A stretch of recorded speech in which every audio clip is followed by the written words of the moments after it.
Hey, this is a message for everyone who attended the Agile Bristol and Bath meetup yesterday. I guess for anyone else who's interested in Agile Animalia, except you might find a few spoilers, so keep watching at your own discretion and I guess like own risk. Although how risky can it be to listen to a debrief about an Agile game at the end of the day?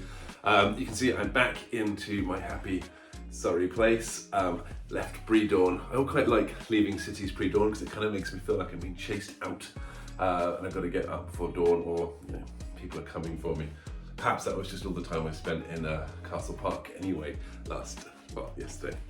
So, ideas that you might want to take away. And by the way, I'll put all of this stuff into the comments below this video. We talked about triple loop learning to start. So the fact that we ran 3 different rounds of the game, we kind of moved from just like reframing our understanding about, or just how to act within the game. I started to think about, okay, well, what are the right things that we need to do and how can we do them better? Towards second loop learning, which was actually like rethinking. So what else could we try as a team and a team of teams? And then into triple loop learning. And we started to see the emergence of triple loop learning occurring towards the end, right? Which is, well, how could we reimagine who we are as a collective group of people in order to be able to build the best possible zoo that we can? That was things like thinking about reforming the teams, physically moving the teams together, and starting to get a shared sense of identity rather than those initial identities that we had as a habitat team or an enclosure team. And in fact, that's quite interesting if you think about it from like a lean wastes perspective. And I wrote down a few ideas here as well. So the lean wastes, there's a whole bunch of them. I thought the ones which were like pertinent was like the lean waste of motion, right? So deliberately built out the space so that one team on this side of the room had to collaborate with the team on the other side. And you guys kind of figured that out at the point that we started to, what is this? Still got sticky tape on me from yesterday's game, right? Even though I wasn't wearing this jumper, strangely enough. So either the habitat team and the enclosure team or the animal acquisition teams distant, had to keep crossing the room. Guys figured that out and start bringing ourselves more centrally aligned into the space. The lean waste of overproduction, and I'm looking at you, perimeter team, right? Where we're packing away, like there were just strips and strips of fencing. Now, if we played the game perhaps for longer or more in depth, or put an emphasis towards like cost and like time management, cost management, then you guys would have been racking up costs for work that's just, well, literally went into the bin. There was the lean waste of waiting. So a whole bunch of teams were waiting on information from the animal acquisitions team. They were busy like trying to create stuff, and then later on in the game, you have the animal acquisitions team kind of like sitting back and waiting for other teams to do their aspects. So how do you start thinking about minimizing the costs of waiting as a team of teams?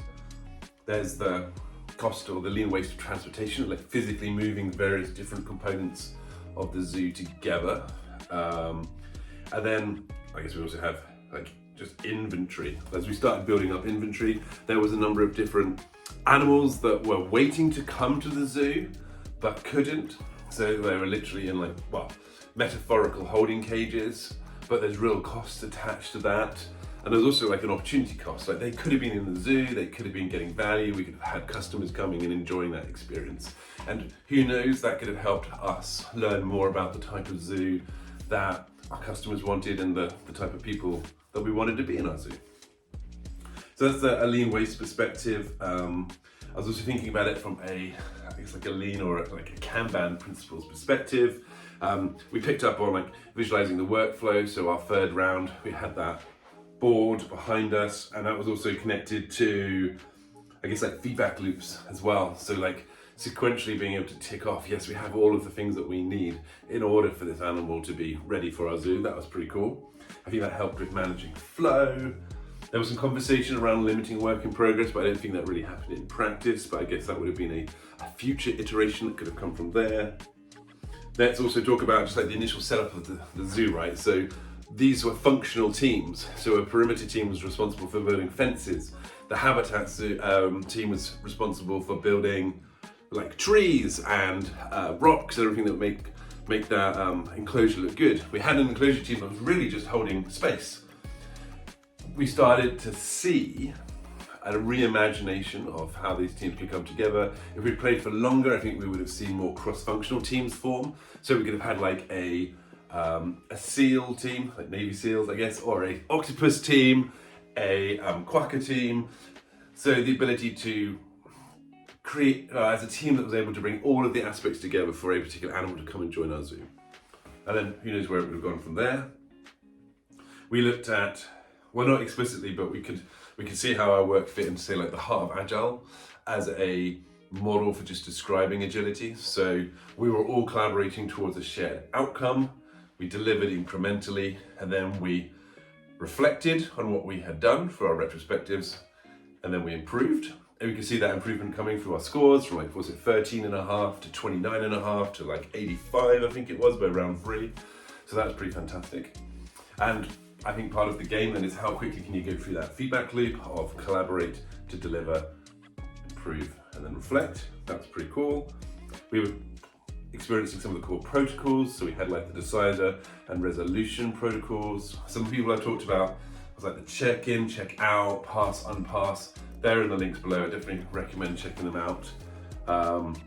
If we were playing the game for longer, we could have included like liberating structures in our retrospective formats. That's, I guess, for everyone at Just Eats who's going to do that liberating structure workshop today. I hope that goes well.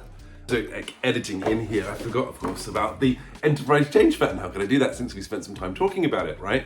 So there's a much better video that Simon's done that I'll also link below to explain it. But we took a structured and experiment-based approach to change. So although we were looking at different patterns for helping multiple teams come together to collaborate to accomplish a shared goal, we collectively decided what those patterns would be, right? We looked at our current reality at the beginning of each of our retrospectives. We discussed identified what our most significant problems were, what hypotheses we had for change, and then we experimented with changes to structure and process. Those experiments were the change, and then from that we could see what effect that had on our ability to like maximize the ability for us to deliver value in our zoo each round.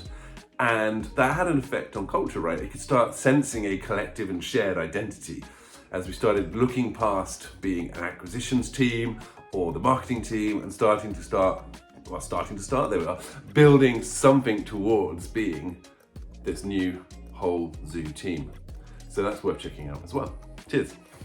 I think we're kind of getting to a conclusion here. If you enjoyed this, I would absolutely love to talk to you about running it in your companies. I can give you the rule book and all the materials for sure. They're just available. Just let me know or go onto the Brighter Work website. That link is down there. Give me a message, a DM if you ever want to have a chat about running it. I just want some advice or some ideas to just bounce off different ideas to see how we could run it, or how you could run it. And then of course, if you ever want me to come in and play it with you, that'd be fantastic. If you ever have me back in Bath and Bristol, I would love to play another game called The Unwinnable Game, a psychologically unsafe game of failing agile transformations. This is a very friendly, constructive game. What would it look like if some of the conditions were different? Let me know. And as I said yesterday, in December, going to be running a 2-day workshop around how to design your own agile learning games to help accelerate learning. So if that's interesting, please let me know. Thank you again. It was wonderful to meet you all and hopefully get to do it again soon. Thank you.